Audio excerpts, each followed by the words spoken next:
Okay, I got to say, Mr. Washington, I appreciate the attempt at an explanation there, but I don't fully understand why equality and equity are different. I would assume that equality of opportunity is something that we all believe in and agree with.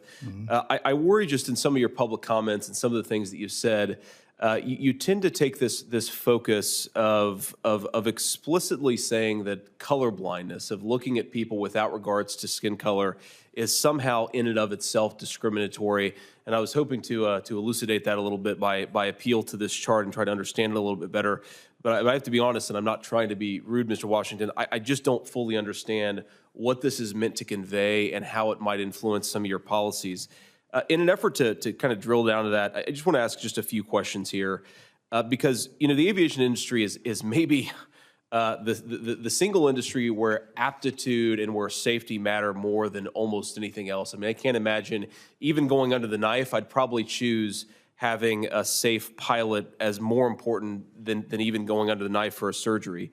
So I just want to ask sort of how this criticism of color blindness that you've had in some remarks in your career intersect with how you think about the standards for pilots that exist in the aviation industry. So a few just very direct questions. Do you believe that white, black, and Latino airline pilots should be able to read, speak, and understand English before becoming commercial airline pilots? Yes, I do. Great, thank you. Do you believe white, black, and Latino airline pilots should have to hold the commercial pilot certificate and an instrument rating as they currently have to do? Yes, I do. Great. Do you believe that white, black, and Latino airline pilots should have to have at least 1,500 hours of total flight time in order to receive an airline transport license? Yes, I do. So he's saying that this gentleman said that color blindness, as it relates to looking at someone not at their skin color, is discriminatory. So he's saying that people should be looking at people recognizing their skin color as it pertains to equality and equity.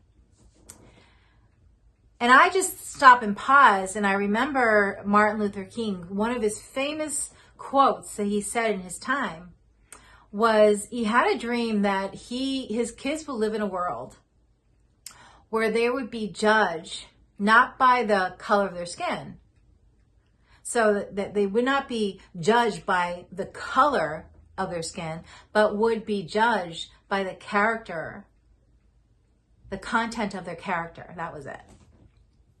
That's totally opposite than what this guy's suggesting, that if you don't recognize someone's skin color when you're talking about equality and equity, that's discriminatory. How backwards can that even be? You should be looking at somebody, and that's what this guy was trying to say in his questioning later in the video, not by the content of their color, but by the quality of what they're bringing to the table as it reflects a surgeon or as it reflects a pilot.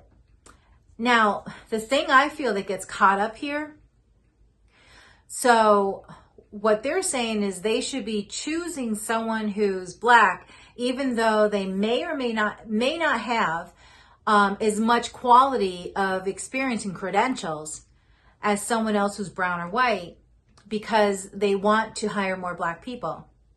Now, the thing that gets people caught up, because that sounds like, well, you just don't want to hire black people. No, we want to eliminate the fact of the color of anyone's skin who's applying to be a doctor, who's applying to be a surgeon. And we want to look at their track history. We want to look at their credentials. We want to line up apples to apples. What are they bringing to the table and who is the most qualified? And we want to choose that person. Whatever color skin they end up being, they end up being. That's the argument right now on the conservative side when you're talking about equality and equity.